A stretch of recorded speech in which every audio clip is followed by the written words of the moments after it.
person, so maybe we can start. Well, it's really a pleasure for me to. My name is Eduardo Marques. I'm a professor at the Department of Political Science of the University of São Paulo, and director of the Center for Metropolitan Studies, and a member of the editorial board of IJURR. And this is due to this third condition, and I'm chairing this session. It's a great pleasure to chair this IJURR lecture session focused on a very interesting recent book about housing segregation in southern European cities. And since this book is part of a series that is maintained by IJURR, Professor Patrick Legalis, member of the editorial board of the series, will say something about the series itself before I present the presenter and give her the floor. Patrick, the screen is yours. All right, thank you, Eduardo, and welcome everybody. Very good to see you during this fantastic virtual meeting. Quite amazing. I'm here to substitute Walter Nichols, and a poor substitute, who is the chief editor of his book series, and to congratulate Sonia, who has published in this great book series. And we're delighted with that. So once upon a time, the journal editors, the wise journal founders, created a book series which had ups and downs over the years, but eventually has published quite a number of impressive books. And it had editors like Pigvens, like Harvey Moloch, like Neil Brenner, like Jenny Robinson, and now Walter Nichols. And the book series has had a relaunch this year after some years of more difficult. And we are pleased to say that we published 4 remarkable books recently, including, of course, a book by Eduardo Marques that you might have seen, The Politics of Incremental Progressivism on Governance and Urban Policy Changes in São Paulo, a book by Julianne Boudreau and Joël Rondeau, Youth, Urban Worlds, Aesthetic Political Action in Montreal, a book by Anna Ilbrand, Housing in the Margins, Negotiating Urban Formalities in Berlin's Allotment Gardens, and a new book by Laurent Fourchard, Classify, Exclude Police, Urban Lives in South Africa and Nigeria. The point we're making is, because of this relaunch, we are of course expecting a lot of new proposals for this book series. And can I emphasize the fact that we are 6 members of the board, and that the books receive very precise reviews, and we do quite a lot of work, which is not so common these days in book series, to help improving the book. So you have very strong comments. And of course, the logic of a book series, and I finish on that, this IJURR Studies in Urban and Social Change, is to get books from different disciplines participating to urban studies, and to have books with very interesting theoretical approach and precise conceptual frameworks, and robust empirical work. And we try to combine the two, as is Sonia's book as a very good example, and we like comparative books. We also like books of different formats, some of them with more critical insights, critical of methods, of theory, of insights for political change. And we take them from different east, west, north, south. And there's a book proposal guide on the website for those who are interested.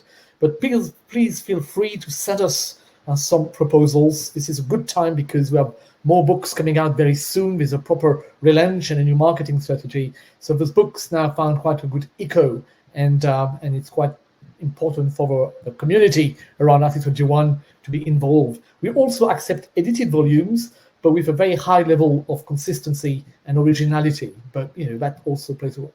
Thank you, and well done, Sonia, to have published with us this great book that we look forward to hear more about. Thank you, Patrick. So on the same note, I want to inform you that Wiley just presented or gave to the community a discount on SUSC's books. So I just included in the chat the information about the discount. There's a code for that, and everybody who wants to buy one of the SUSC books with the discount can use this code until the end of the year. Okay. well, I have really the pleasure of being here to chair this session, not just because I like very much the book, but also I like very much the author, who is Sonia Arbaci, an associate professor at the Bartlett School of Planning at UCL, architect by training in the Politecnico di Milano, and also a master in architecture, and a PhD, has a PhD at University College London. And the book is really I read the book just after it was published, and it struck me the amount of information that Sonia managed to articulate about welfare systems, migration, occupational structures, local housing, tenure structures, planning systems in housing markets. Some of these informations I had already read in articles, but she managed to organize this large amount of research that she did through years in a whole consistent and articulated characterization of kind of Southern European format of segregation that differs at the same time from the patterns of segregation of European cities, but at the same time is highly heterogeneous and complex in itself, internally in this. Many elements of the appear to explain this heterogeneity, but the role of the state, the different social structures, the way migration plays a role in different places, in a strong heritage of not only local land tenure and planning structures, but also housing policies. All this comes together to at the same time characterize this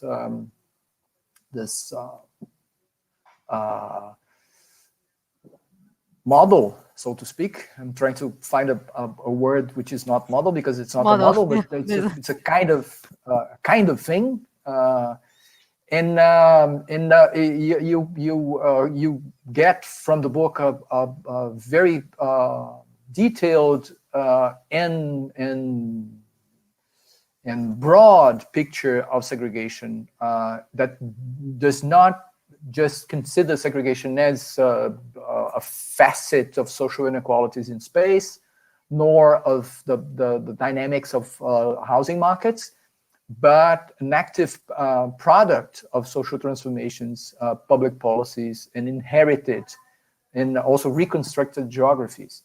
So it's really a great book, and I'm sure we are going to love also Sonia's lecture. So I give you the floor, or the screen. Well, first of all, good morning and good afternoon, everybody. And I would like to thank you so much, Eduardo and Patrick as well, for your very nice introduction. Also, I would like to thank the editor and the board member of the IJURR for their invitation and to present in this lecture series. And I have to say, I'm really honored, and it's a pleasure to be able to share some part of this work today with you. And I also would like to take the opportunity to thank my close colleagues and friends. Their intellectual generosity and inspiration and enthusiasm a lot has been absolutely incredible along all this year. And I consider this book actually a collective endeavor that it wouldn't have been possible without their support and companionship. So it's a single-handed book, but it builds on the shoulder of many people and friends. I would like to say to the audience that I hope you don't mind, but I will turn off my camera during the presentation, only during the presentation, because the slides have lots of diagrams and some information, and you will see better this day. And then I will turn it on again when the presentation is finished. And I think that there is a bottom on there is a symbol on the bottom left, bottom right corner, where actually you can turn it either on full screen or you try tiles. So yourself, you can find a way in which you can make the picture as bigger as possible. Okay, let's turn it off, and I need to upload the presentation first. Sorry. Let's see if you see it.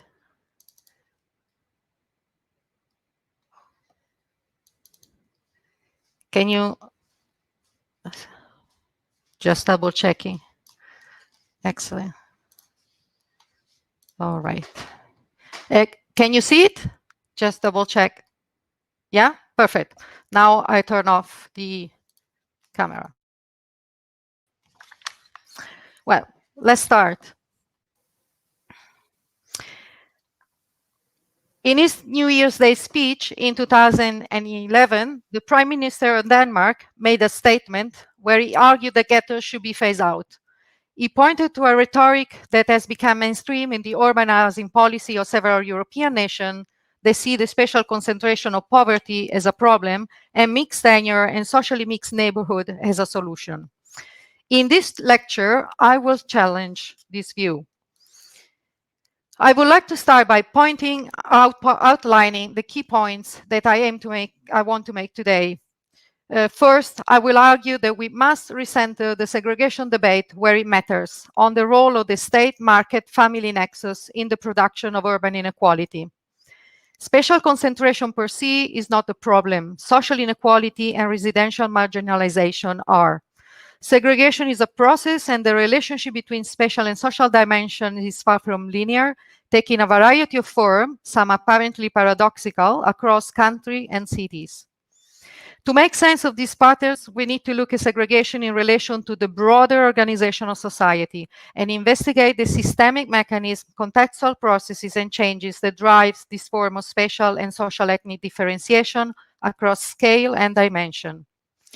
Based on a comparative research on pattern of ethnic residential segregation in Western Europe, with a particular focus on 8 Southern European cities until the financial crisis, I hope to show first that macro-scale redistributive arrangement or welfare regime, in particular those embedded in the housing system, play a fundamental role in shaping social spatial division.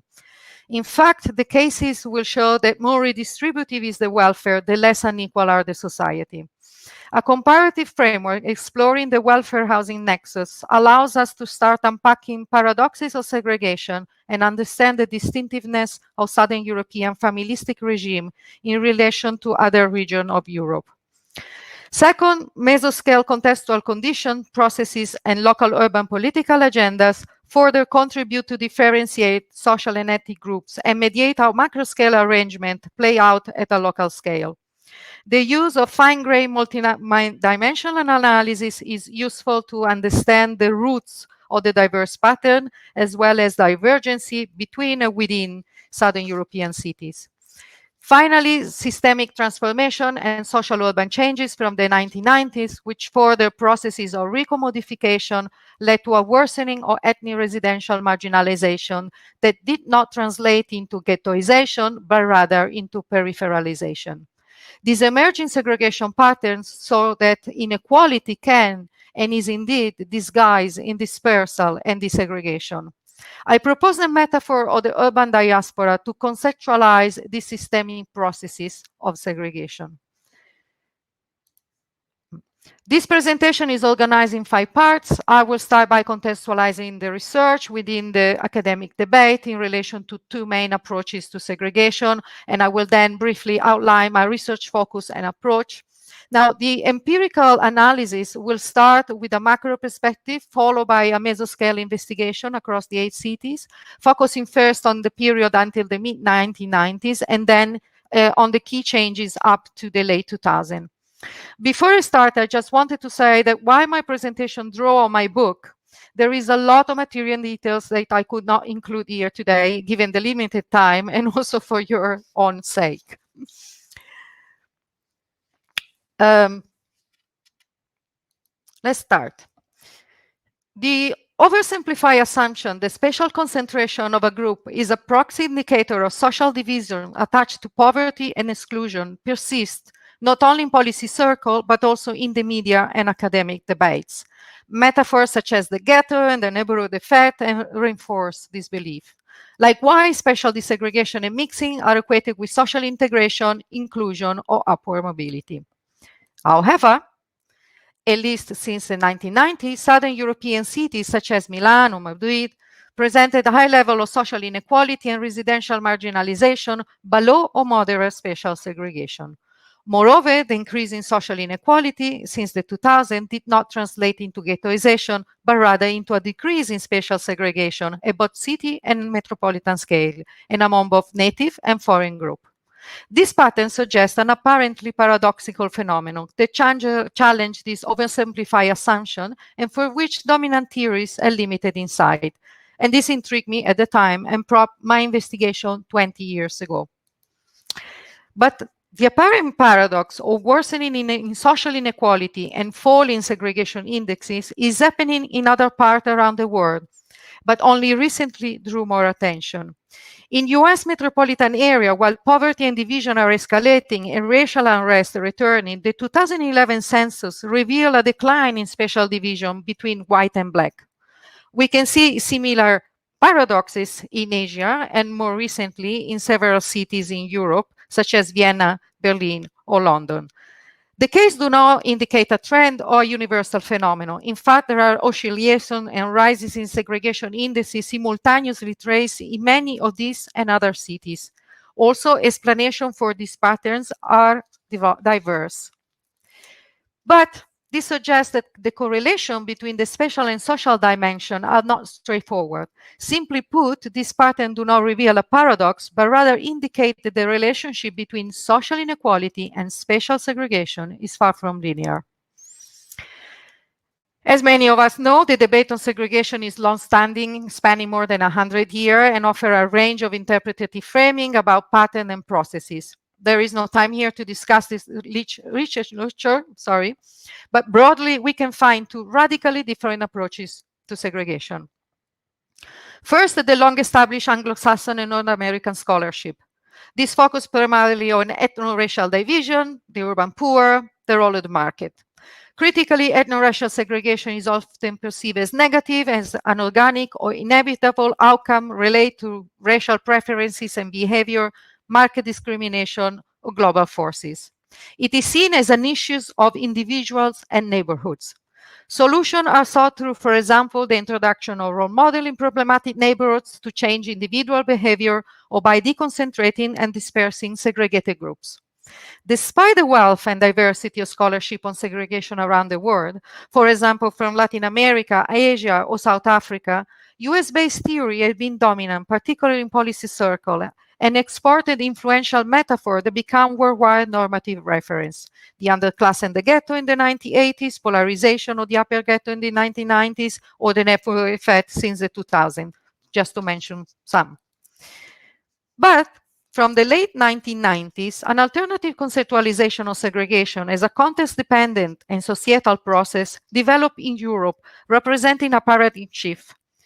This reconceptualization, triggered by the worldwide transformation of the 70s and 80s, did not emerge from segregation study, but from contentious debate in other disciplines, in particular in urban housing and migration studies and their critique of convergent theories of a new world order or post-Fordist industrial society.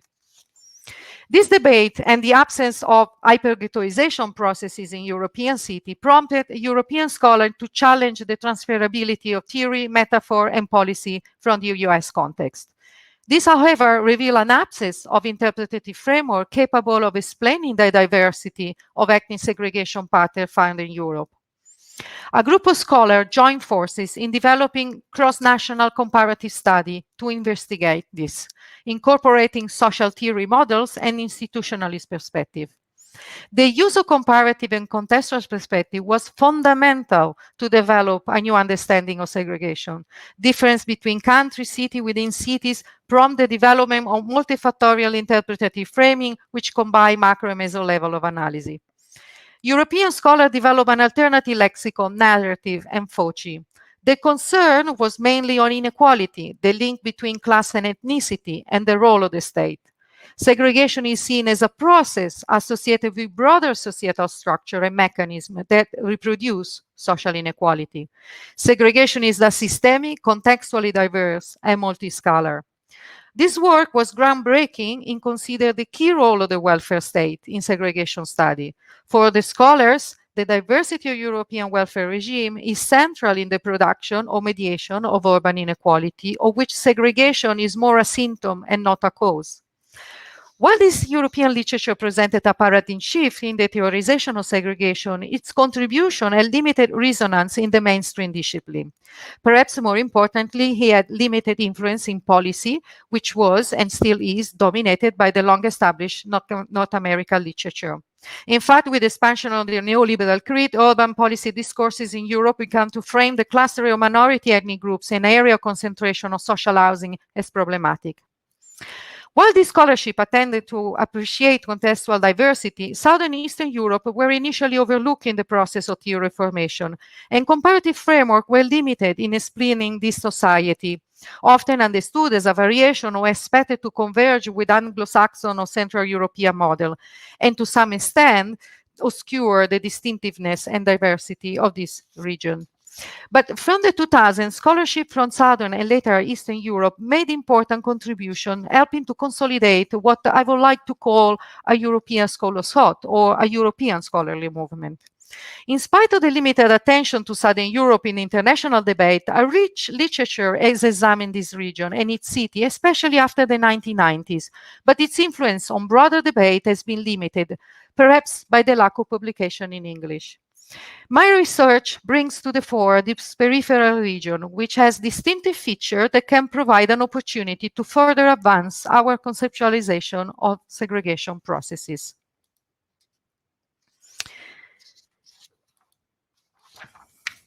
Building on this European scholarship, I understand segregation as a multiscalar process driven by a variety of systemic mechanisms and contextual factors, their legacy and transformation.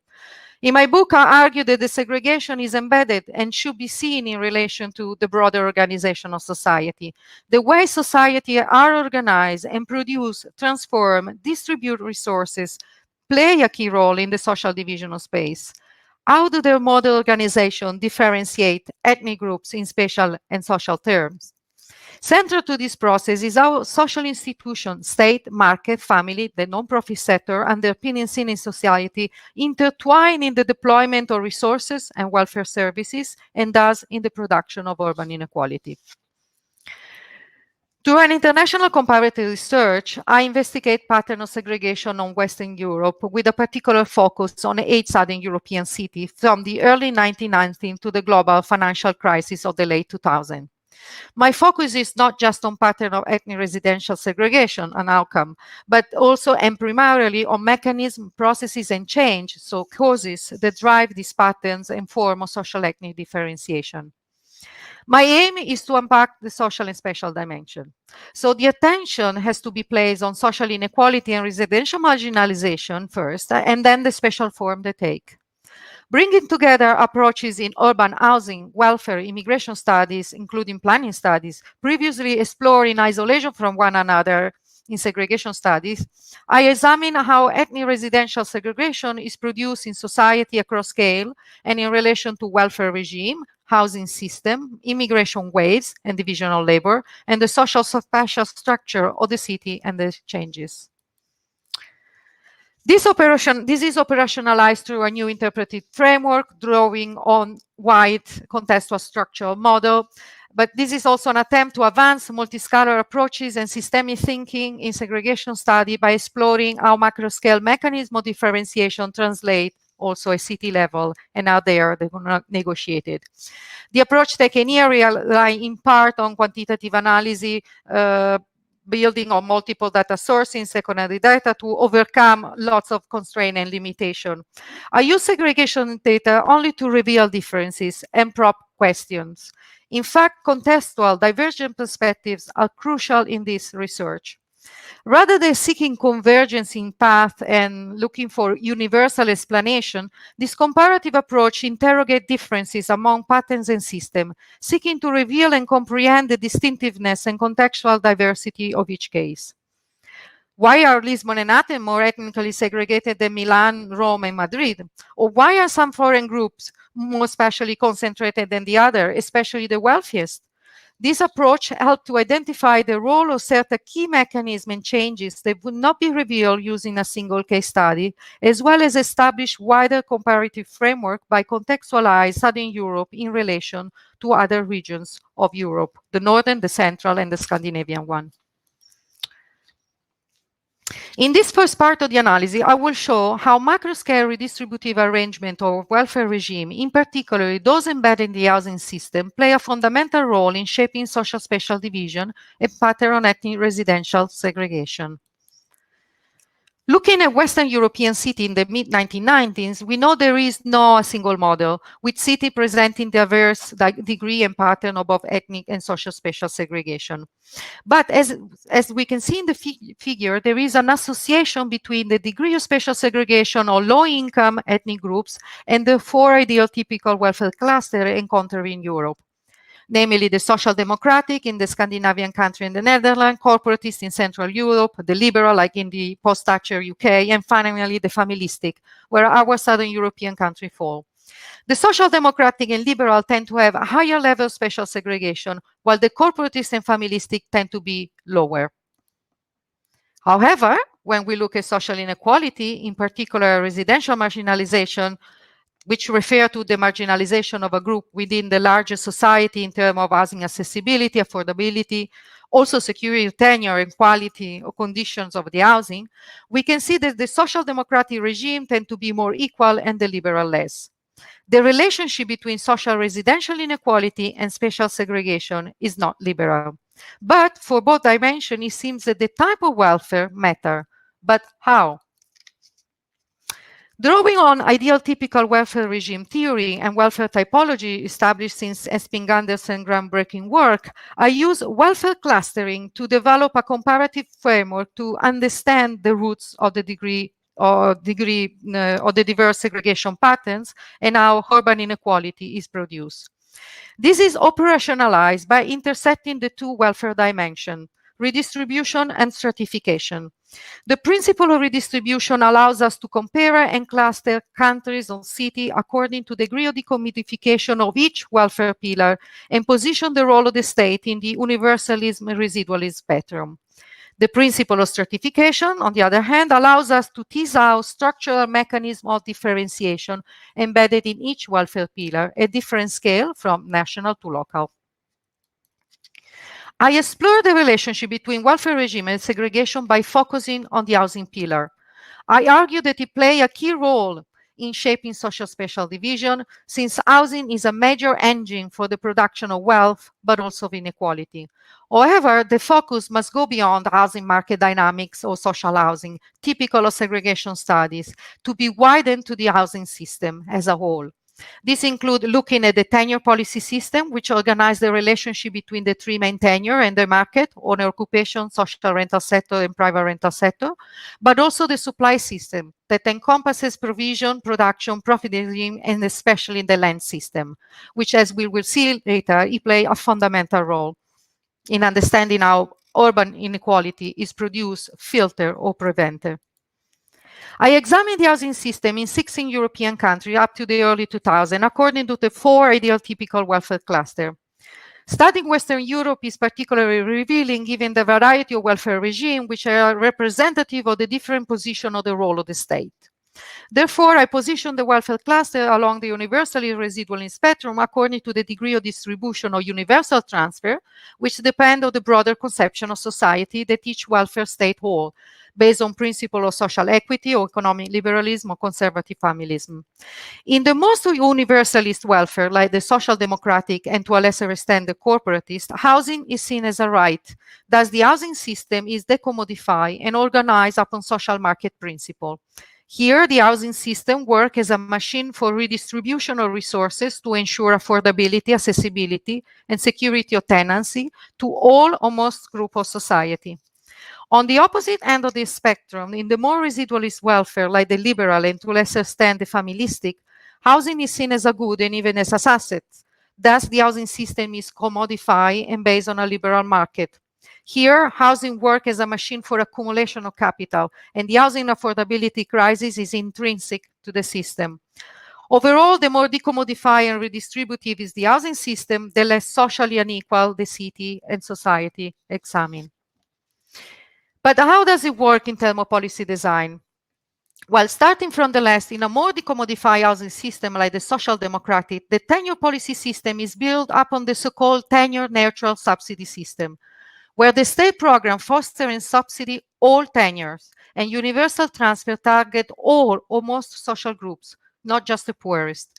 The combination of public and non-profit housing production, rent subsidies, and rent control regulation foster a unitary rental system where both the social and private rental sector are large and integrated into one single market. It is the competition and overlap between the non-profit and profit sector that ensure that accessibility, affordability, and mixing of social groups in both tenure. The more we move toward a commodified system, the subsidies become more fragmented, as in corporatist regime, or even biased towards owner occupation, as in the liberal regime. State regulation and direct production decrease substantially, and housing subsidy become residual, just targeting the lower income group. Both the social and private rental sector are small and separated in what is called a dualist rental system. A key difference between this tenure policy program is the supply system, in particular the degree of decommodification on land. Large public ownership, strong planning regulation, and a profit regime based mainly on building profit in which developers are not allowed to profit from the land are required for supporting a unitary rental system. On the other side of the spectrum, the land system is commodified, planning regulations are weaker, and most of the profit regime is accrued upon land speculation and development gain. As we will see in the next slides, also the scale of housing production and construction firm is also relevant. Now, the policy design of the housing system leads to different degrees of stratification along both social and spatial dimension. As shown in the vertical axis, the tenure policy system influences the degree of social tenure differentiation, which tell us about the extent of social residential inequality across social groups in terms of quality of housing, accessibility, affordability. These are higher and more commodified systems like the liberal and the familistic. But it is the supply system, and in particular the scale of housing production and construction industry, as shown in the horizontal axis, that influence the degree of spatial differentiation among social groups, and thus the extent of spatial segregation. This is because smaller scale of production based on small and medium developers that we see, for instance, in the familistic, but also in part of the corporatist welfare regime, tend to create more spatially mixed conditions. The apparent paradox of Southern Europe, where low level of spatial segregation coexists with high level of social inequality, is in fact systemic and embedded in the housing system. This divergent comparative framework revealed the distinctiveness of the familistic regime characteristic of Southern Europe, of which very little was known at the time. The term familistic is not consensual, but it is used by Southern European scholars in welfare and housing study to refer to a model of national political economy prevalent in many regions of the world, Southern Europe, Latin America, and Asia, where the family plays a double role as the key provider of welfare and a key agent in the model social economic political reproduction. There are two key characteristics of Southern European familistic regime.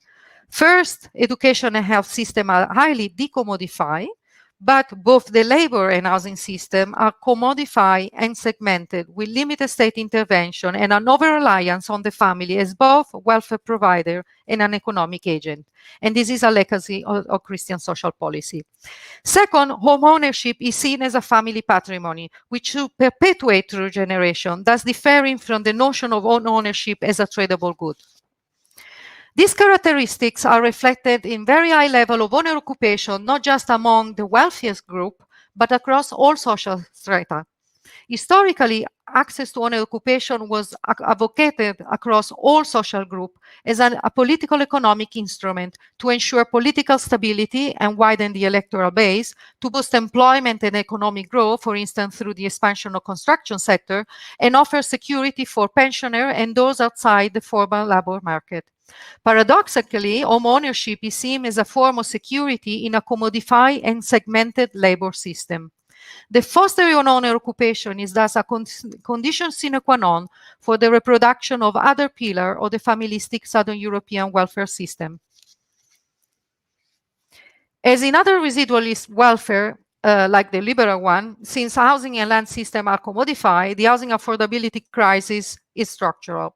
However, in Southern Europe, there have been mechanisms that provided some affordable form of access to housing, at least up to the mid-late 90s. The tenure policy system, as mentioned before, is biased, prompting owner occupation through, for instance, fiscal instrument, and the rental sector as a whole is a small and dualist. State provision of social housing is kept to a minimum and only for the lower social strata, or even absence, as in Greece. But through rent control, there was a partial process of rent decommodification in the core municipal area of the city that lasted between the late 1940s to the late 1980s. The duration and type of control differ among the four countries, longest and strictest in Lisbon, shorter in Italy, and weakest in Spain. In general, this policy created affordable access to the housing rental market, and after its abolition, left a legacy of a very large residual segment of the rental sector of poor quality but affordable. It is in the supply system that we find greater differences with other residualist regimes and between Southern European countries. The land supply is speculative and profit regime is on the development game, but weak planning control over development allow informal access to land. In addition, the small scale of production led by small development company, but also by family and cooperative for ownership, was facilitated by the small scale of land ownership called microfundia. This resulted in different forms of affordable housing production, both formal and informal, including self-construction and the anti-parochi system in Greece. Finally, the latter explained the equal distribution of owner occupation across all social strata that we can see on the left. The scale of self-construction that we can see on the right is one of the factors that contributed to the high level of outright owner occupation among low and middle-low income groups, so owner occupation without mortgage. At least up to the mid-90s, these niches of affordable housing and informal practices compensated for the lack of state intervention and sidestepped the speculative nature of the market. These were, in fact, an important vehicle for the inclusion of low and middle-low income groups and first wave of migrants, and are key to understand patterns of social ethnic segregation across the 8 cities. So how does macro-scale arrangement play out and are mediated at city scale? For this, we need to look at meso-level. Through example from an in-depth comparative account, I will trace further mechanisms that contribute to differentiate social and ethnic group across the 8 cities, first until the late 90s, and then following key transformation until the financial crisis. Welfare clusters are distinct but not homogeneous. Zooming to the city scale, the panorama of ethnic residential segregation is quite diversified and complex. But we can see that there is a clear distinction in the index of segregation between port and continental city. Each foreign group appear more spatially concentrated in Lisbon, Barcelona, and Genoa than in Milan, Turin, Rome, and Madrid. During the 1990s, this was consistent for all ethnic groups. This typology per se doesn't mean much. its value lies in revealing that the geography and the real concentration of foreign group is remarkably associated with the distribution of native social groups.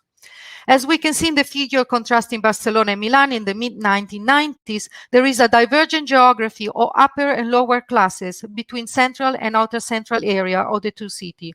Low-income groups of both native and foreigners tend to be overrepresented in the same area, in the city center of the port cities, like in Barcelona, and in the periphery of continental city, like in Milan. A similar association, but reverse in geography, can be seen among higher income groups. Also importantly, both native and foreign middle-income groups tend to be dispersed in both cities and are the less spatially segregated group. These examples are not representative of all port city and continental city in Southern Europe, but are paradigmatic on how the social spatial structure of the cities is reflected in the urban distribution of some ethnic groups. There are 3 key points I would like to make. First, mechanism of class differentiation more than race or ethnicity seems to be primary determinant of patterns of ethnic residential segregation. The distinctive social spatial structure of port and continental city in terms of geographic distribution of the native, but also the geography of housing tenure and the axis of urban development influence the geography and level of an ethnic concentration. Second, the geography of the upper classes determine the urban distribution of the other group. Often, as well recorded in Madrid metropolitan area, the greater the residential concentration of the upper group, the more segregated become the other groups.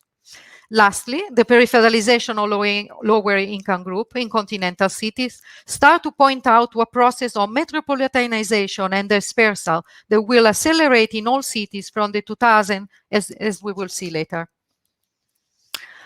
However, there are social ethnic mismatches that reveal other mechanisms of differentiation. I would like just to point out 2 that are still typical of familistic regime. First, the presence of low-income ethnic groups in or nearby wealthy area. This is the case of migrants from Philippines or Capo Verde who work in the care sector and have living employment. Traditionally, care services for children and elderly were regarded as a family responsibility relying on women. Since the societal transformation of the 1970s and the professionalization of women, this service was outsourced first to female rural migrants and later to international immigrants. The reproduction of this care system and other labor-intensive systems become dependent on international migration. Second, the low presence of ethnic group in working class neighborhoods in the first peripheral link of the metropolitan area. This is due to the high percentage of outright owner occupation in this area due, as we saw earlier, to self-construction, small-scale production, and informal access to land. Coupled with upward social mobility in situ, meaning without moving out, of the residents and descendants, these areas were impermeable to ethnic settlement. One consequence of this is that when there is a process of peripheralization of ethnic groups, they tend to jump this ring and settle in the second and third ring. I call this the belt effect. There are remarkable examples recorded in the metropolitan area of Athens, Madrid, and Barcelona peripheral district. Further mechanisms of differentiation are revealed by looking at divergent patterns. In the case of Lisbon, we see that the first peripheral link is a multi-ethnic belt resulting from the simultaneous settlement of Portuguese migrants from rural area and ex-African colony and international migrants that occurred during the 1980s, following the fall of Salazar dictatorship in 1974. This group settled in this area because both were excluded from the Lisbon municipal rental sector, which was the largest and most decommodified in Southern Europe, but was saturated after decades of rent control. And both had the opportunity to engage in the urban development of this peripheral zone, again, through self-construction in formal and clandestine neighborhoods. Interestingly, this also created a belt effect for the following wave. This case reminds us that segregation is also about how migration waves and type of immigrant flow intersect and interact with broader social and urban processes at the time of their arrival, and as we will see later, differently negotiate the residential insertion in changing housing context. From the mid-1990s, key systemic transformation and social urban changes, coupled with an escalation in migration flow, complexified this picture, and the relationship between segregation and inequality became increasingly difficult to interpret. Societal transformation starting from the 70s, in particular the expansion of credit following the liberalization of the banking system, as well as processes of devolution, resulting from and fuel the restructuring of welfare and economic regime. These structural changes triggered a further recommodification of the housing and land system in Southern Europe, which increased in scale since the mid-90s. These processes of recommodification took various forms and occur at different time, speed, and scale across nations and cities. For instance, in Spain, the process was fast and deep, while in Portugal and Greece was lower and accelerated since the Troika intervention in 2011. But overall, as we will see, their social and urban impact was profound and generated new mechanisms of differentiation that led to an escalation of the affordability crisis, increased residential marginalization, and triggered further process of ethnic peripheralization and dispersal. The social distance between foreign and natives widened. This process of recommodification were a result of changes in national housing system, that included changing means of access to owner occupation via credit, abolition of rent control and deregulation of the rental market, and also land recommodification, leading to a new form of production based on larger development company. But the effect of this change at the local level can only be understood if we also look at the mediation played by local political agents, urban program, and local incentives that have facilitated or mediated this national structural reform. It was the combination and intersection of these policy programs that made possible vast processes of transformation of the built environment and the social composition inhabiting it. This policy program and incentives sought to stimulate the real estate market and inwards investment, resulting in regressive and less redistributive policy that have led to, first, a more speculative and expensive owner occupation and rental market, erosion of form of affordable access to housing that were characteristic of familistic regime mentioned previously, and a decrease in the equal distribution of owner occupation across social spectra, especially the outright owner occupation among lower social strata. One of the main impacts of the recommodification processes was an escalation of the affordability crisis starting in the late 90s and accelerated since the mid-2000s. This was the result of the policy mentioned previously, combined with, among other factors, the stagnation and fall of real wages due to the further recommodification also of the labor system. Differences related to patrimony become more important than wages in access to housing and residential mobility. The affordability crisis affected thus a wider spectrum of classes and ethnic groups, including an increasingly impoverished middle class. Ultimately, owner occupation lost its previous redistributive value across social strata, becoming a mechanism that widens inequality. Overall, this led to an increase in ethnic residential marginalization, particularly visible since the 2000s. Despite differences among cities, migrants have been pushed into residual segment of both rental and owner occupation market. Housing hardship and overcrowding increase in the shrinking residual offer of the private rental sector. In owner occupation, migrants were pushed into segments that are less desirable for natives, overvalued, and more peripheral. And in most cases, owner occupation among ethnic groups was not an indication of residential upward mobility, but of entrapment in marginalized conditions and over-indebtedness. In Spain, we can see paradigmatic example of predatory lending specialized in Filipino and Latin American migrants. Overall, there was a slow progress of housing career among non-Western groups and an increasingly polarized residential trajectory between long-established immigrants from the first wave and those from the second and third wave, who found more difficult conditions to access quality of housing. More importantly, this resulted in widening social and ethnic differentiation in access to tenure, housing quality and location, and in processes of peripheralization and microsegregation, the latter linked to the scattered geography of the residual segment of the housing market. Processes of ethnic deconcentration resulted to a greater extent from the combination of the deregulation of the rental market and renewal of the program at the municipal level, aiming to deconcentrate the deprived area of the city center, attracting inward investment and create a middle-class market. This program led to tenure change from rent to owner occupation, with a large decrease of the residential segment of the rental sector, resulting in exclusionary process of displacement and expulsion into the periphery, and at the same time triggering further social urban processes of marginalization, like gentrification or embourgeoisement in nearby areas. One paradigmatic example is the PERI program for the regeneration of Barcelona Historical Center that started in the mid-80s. We can see in the image that by 2005, when the PERI was concluded, at a time of an escalating immigration flow, not only the historical center had been losing foreign population, but also that the index of segregation of all ethnic groups in the cities had been decreasing.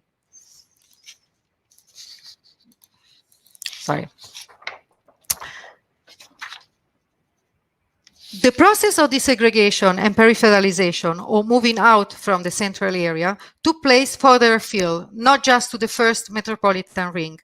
In the case of Madrid metropolitan area, we can see also an active flow from the first peripheral link to the second one, while index of segregation decreased among all ethnic groups. The metropolitan dimension became an essential part of patterns of ethnic settlement since the late 1990s, and it became the gateway for newcomer immigrants. Finally, this process of centrifugal expulsion is particularly visible in Lisbon, where we see successive waves of migration settle in further peripheral links. The first wave migrants, like the PALOP from former Portuguese ex-colony, settle in the first peripheral ring around the municipality of Lisbon and shown before. The second wave of migrants, like the Brazilian, settle in a scattered form mainly across the metropolitan rings. And the third wave of migrants, like the Eastern European, concentrated further afield in the third ring. The push of migration wave into the outskirts was reinforced by outflow of ethnic groups from central area. This pattern seems to reflect processes of peripheralization and not, as it could be argued, suburbanization of housing career. In fact, most indicators of housing hardship and residential marginalization have increased across middle and low-income ethnic groups. In Lisbon, as in other Southern European cities, the worsening of social inequality did not translate into ghettoization, but rather in peripheral dispersal and deconcentration. I put forward the term urban diaspora to conceptualize the systemic and macro-scale processes of forced centrifugal expulsion from the central area into the successive ring of the metropolitan area that translate into pattern of ethnic dispersal and desegregation driven by processes of marginalization and exclusion. There are multiple forms of urban diaspora associated systemic drivers of marginalization. I argue that these have become an essential part of the new geography of European city since the recommodification of the housing system and welfare regime. I hope that the urban diaspora offers a symbolically charged and appealing image able to replace the myth of the ghetto in response to the call launched by Muster, Amsterdam, and Breitbart in 1998 for new metaphor to describe ethnic residential segregation in Europe. To conclude, I would like to make some final reflection. The pattern and mechanism explored here ultimately show the social and spatial division in urban society are not inevitable. The state in its various levels and form is a key actor in shaping and mediating these processes. In short, the production of inequality and segregation is about redistribution and the arrangement negotiated at national, regional, and local scale. Across most Western Europe, there has been a tendency to limit the extended scope of mechanism of redistribution since the mid-1980s. But processes of state-led privatization and deregulation have generated growing opposition and are at the heart of fierce political and social battle within different party tiers of the state and civil society. Regulation of housing in particular has re-emerged as a fundamental social struggle in the context of acute housing affordability crisis and regeneration-led displacement. If we aspire to a more egalitarian society, we must reinforce the universalist provision of welfare service and the re-regulation of key market in particular housing and land, as a path back to more decommodified system. The challenge is how and through which policy scale universalist principle can be delivered today in the current economic regime and social and political context. My research explored this mechanism and processes up to the late 2000s. Many things have changed since then, and the framework should be expanded and refined to pay attention, for instance, to processes of financialization or the impact of the pandemic. More importantly, this research has a European regional focus, but to further a systemic understanding of segregation, it is paramount to establish a dialogue with the rich body of knowledge being developed in other regions of the world and learn from other urban contexts, an endeavor that should encompass comparative analysis across all these distinct regions. In this research and building on previous scholarship, I developed an approach that defines key structural dimensions across multiple scales through which to examine how society is organized and its role in the social division of space. It sought to overcome limitation of framework derived from specific contexts by looking at dimensions that are broad enough to allow us to capture factors that are distinctive of different countries and cities. I will stop here and leave you with a question. Can the approach and framework developed here be helpful beyond Southern Europe to further comparative analysis that help us make sense, but also learn from other places and contexts? Thank you.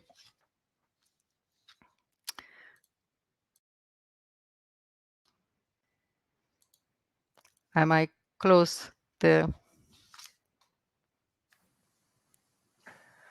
Thanks a lot, Sonia, for this wonderful presentation.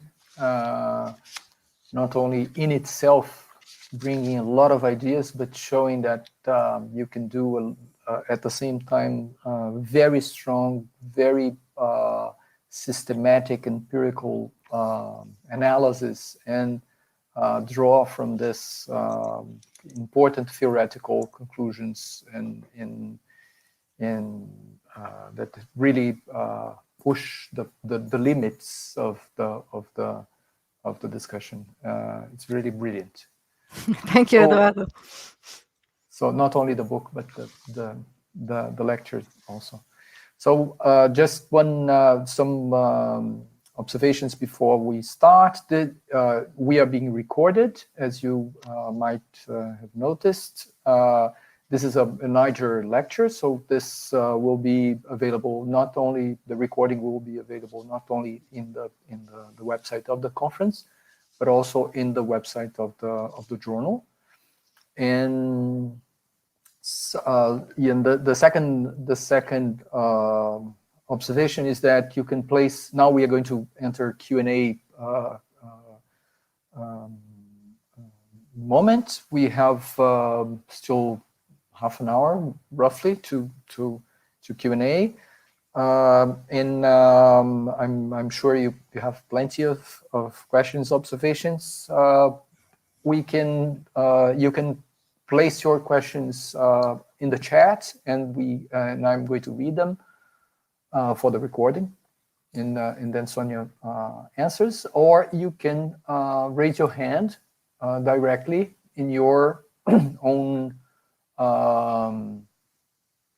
image, and I'm going to give you, when people raise their hands, I can give them status as speakers, so that they can say something. So the floor is open. I'm going to give you just two questions to warm up the audience. The first one, well, your research is so encompassing that a lot of things could be, well, it's a lot of food for thought, but refraining to two questions.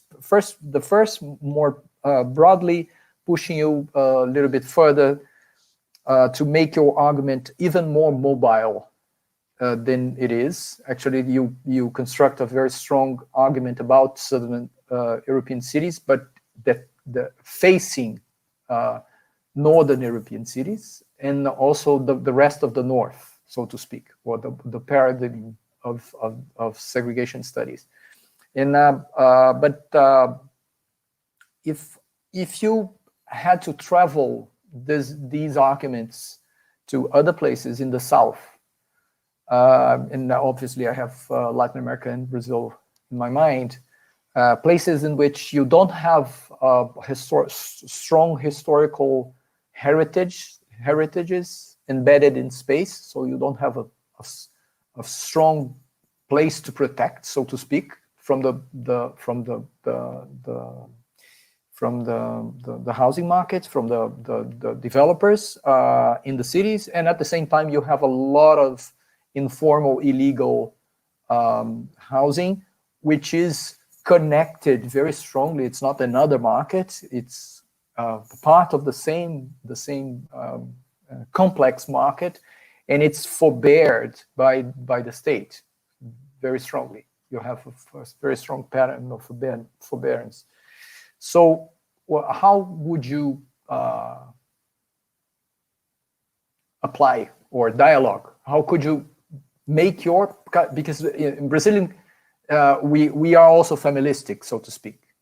Brazil's welfare system is also familistic, or of the models of the regimes, familistic regimes are the ones that face or dialogue better. But at the same time, we have a lot of illegal and informal city parts of the city. So how would you dialogue this?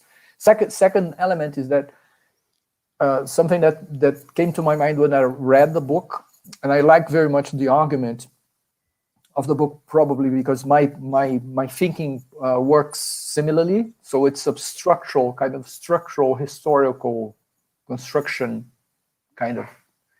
But this kind of reasoning tends to leave smaller spaces for action, smaller spaces for actors, agents, agency. Your politics is for sure inside your model because of the state. So you bring the state to the center of the discussion, and so. Politics, even electoral politics, is there because through the state. But would you react to this? How actors and agents and everyday politics enter this scenario? Yeah. So I will start with the first one, and it was actually the fact that I try to also highlight a little bit more in the presentation, the fact that also in Southern European cities, the development, at least up to the 1990s, we have a long tradition of informal and illegal production. Informal access to land, it was done also in very different form and ways across the various, the 4 countries. Prompt me actually to look into housing studies at the time to try to understand why was this happening, and I couldn't find any explanation where in the European housing studies where the formal and informal market were actually related and could be explained more broadly about how the whole housing system was organized. So the reason was that originally, when I started in the late 90s, when there was this great comparative analysis that were trying to show that there is a strong relationship between type of welfare regime and type of housing system, they were only looking at housing tenures, and they were not looking at the supply side. So there was only one work in 1994.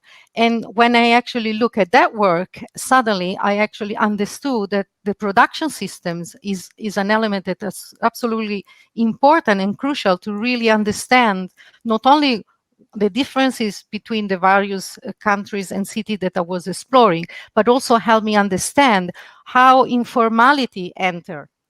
And the fact that although also in Southern Europe, informal settlement was absolutely forbidden, if you want, there was also a complacency from part of the state because of the lack of intervention and a possibility not to develop social housing, to actually allow access, informal access to land that then was legalized. There have been different type of forms.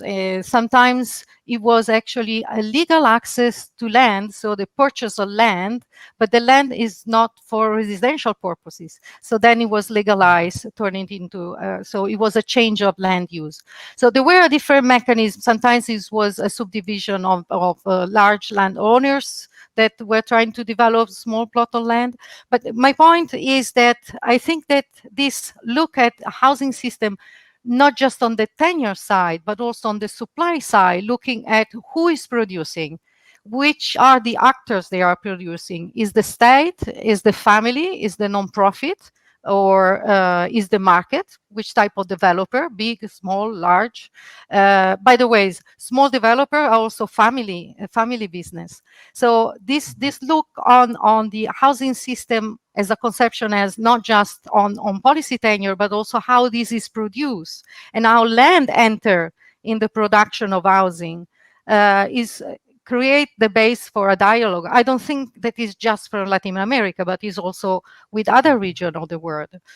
Because production and supply and provision exist all over. The question is, who are the actors and how lands enter in the production? I don't know if I managed to answer this question. Yes, the second question is always about structure and actors, right? And one element that struck me at the time, also when I started, I really like White's approach on the meso-contextual level approach, was that he was building on a social theory framework, built on guidance. So he was actually trying to develop a framework in which you can encapsulate and capture both the structural mechanism, but also the local actors and how all of this is mediated.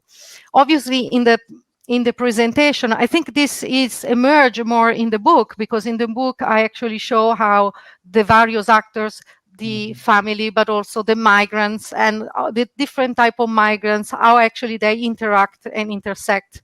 Also, I engage with the theory on social transformation that was developed just 10 years ago in migration studies, where there is an argument that migrants play an important role also in this broader macro social transformation. But in the presentation, I did not present it so much, also because the point I wanted to make is that, again, segregation, the states, although I look from the state market family nexus, but the states have to play an important role. And especially with regard to the question is how we can move back to a more decommodified system, because this is the way to go back probably to ways in which we could address urban inequality. But it does not, it's just complementary. It does not actually contradict a wealth of studies that are there and are very important, where there's the attention to the role of the actors and also governance at various levels that actually mediate but also underpin some of the processes that I just proposed. Thanks a lot, Sonia.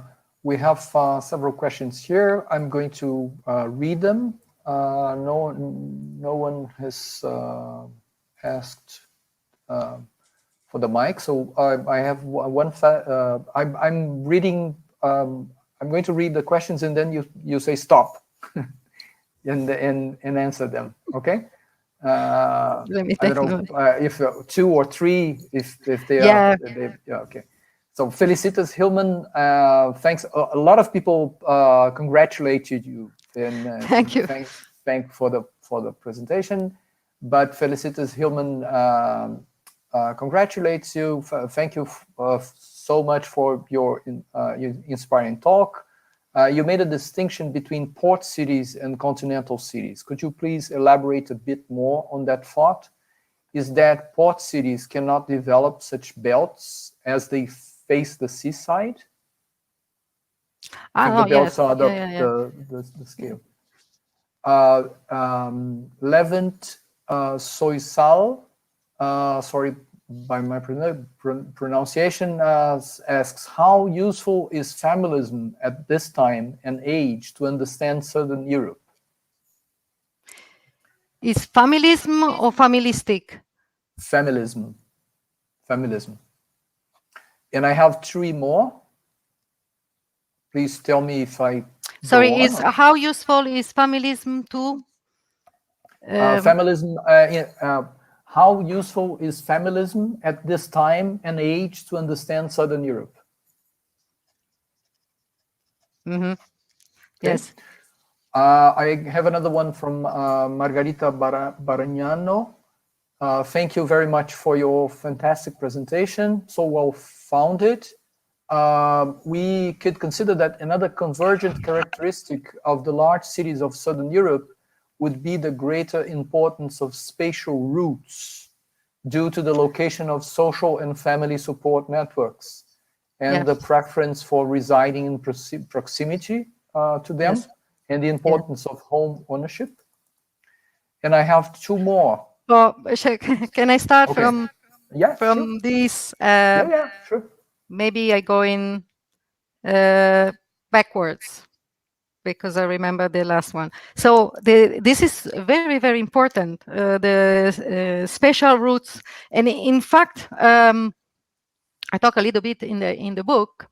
In fact, there is an important process that is Jesus Leal in 2004, but he published an article in Spanish, named as intergenerational residential mobility in situ.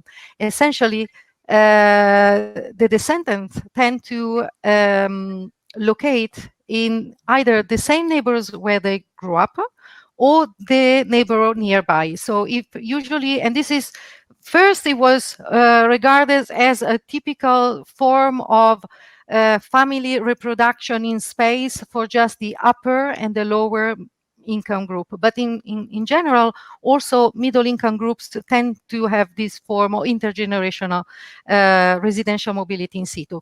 There are some very, very interesting cases. For instance, in the southern part of the southern ring of metropolitan Madrid, in Puente de Vallecas, is an area of low-income working class ownership, but the type of quality of housing was quite, let's say, poor.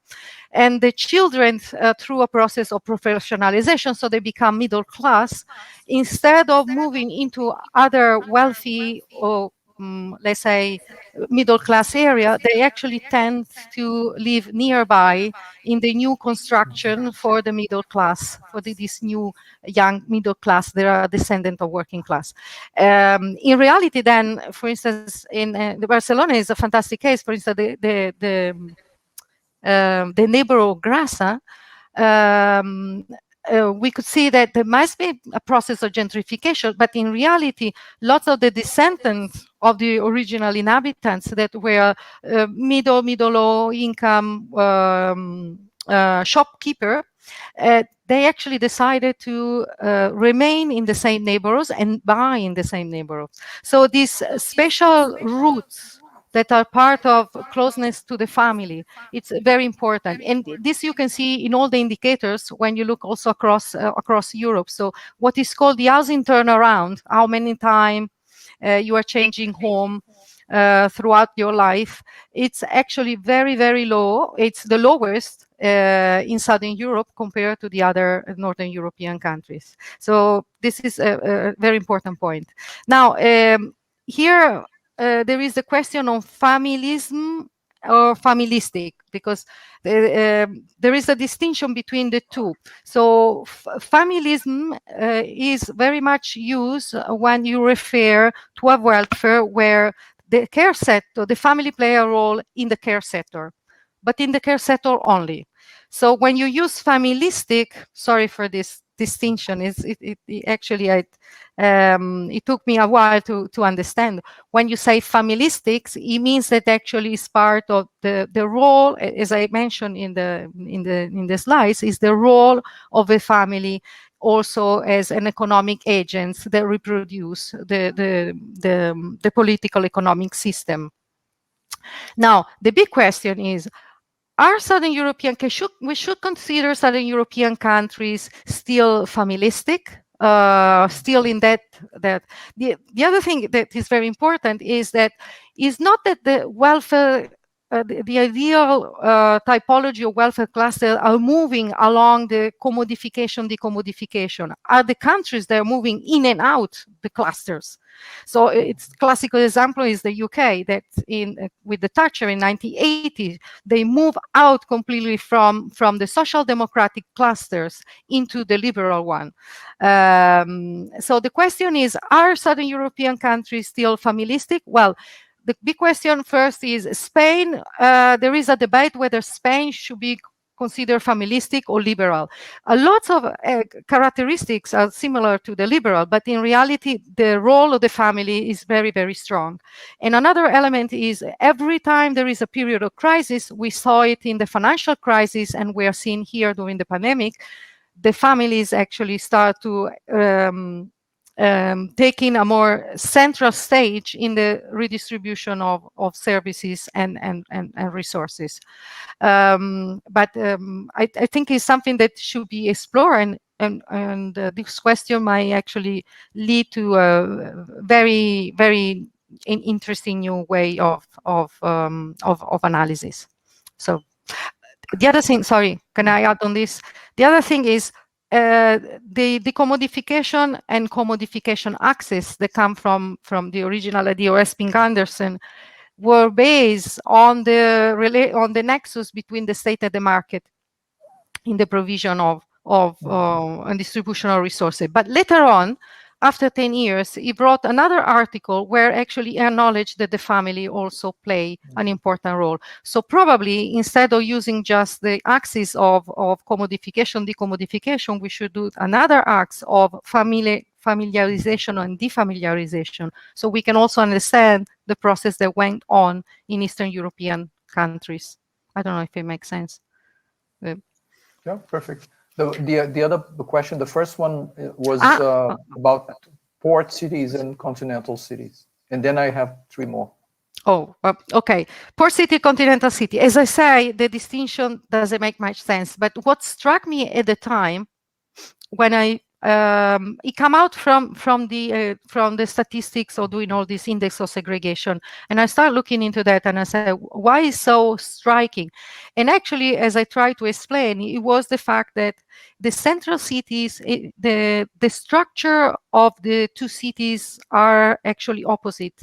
So I would say the welfare group and the elite and certain type of institution always remain permanent in the central, in the core area, in the historical center of continental cities, Madrid, Milan, etc. Also, in Southern Europe, we never had this process of suburbanization of the middle class and the high-income class as in the Anglo-Saxon context. In the port cities, what we have in the city center, because of all the activities related to port activities, but also the industry where located nearby the city center along the coast, made that the welfare group did not were much more scattered. They were still present in the city center. The city center are always very, very highly socially mixed, but I would say the overrepresentation of the welfare group was up to the hill, for instance, in Barcelona, in the outer area. This also inform the way in which are the new gateway or old gateways for the migrants. So usually, if you were arriving to Barcelona, you were you were certainly starting to look in the city center, in the Raval, for instance. But if you were moving to Milan, the city center was already completely a forbidden area, and you would locate in any case in any peripheral area. Now, the question of the belt is that although the belt initially was easier to see in the continental area because you look at the round, but the belt only occupy one part of the first ring, because another part of the first ring where we have the expansion, for instance, of the wealthier group, obviously you don't have migrants there, but because the area is wealthy.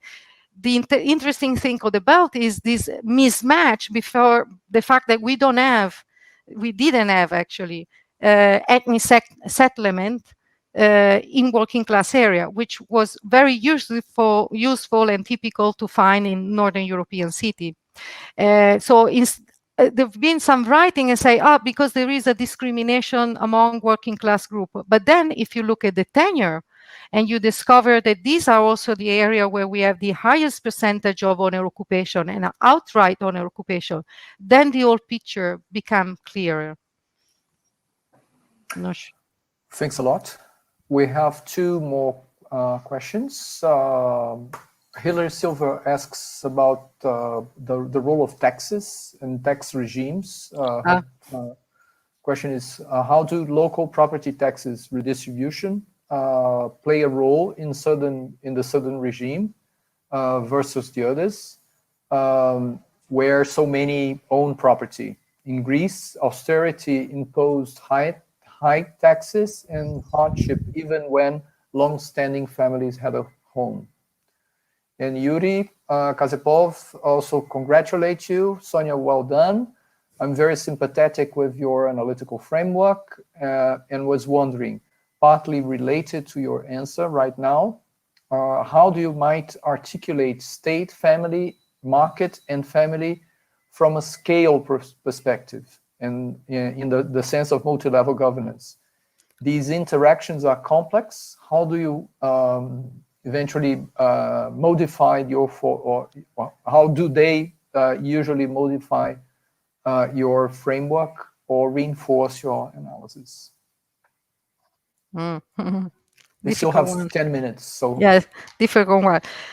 The tax regime, I have to be honest, I haven't looked much into that. Definitely, it might also explain some of the differences.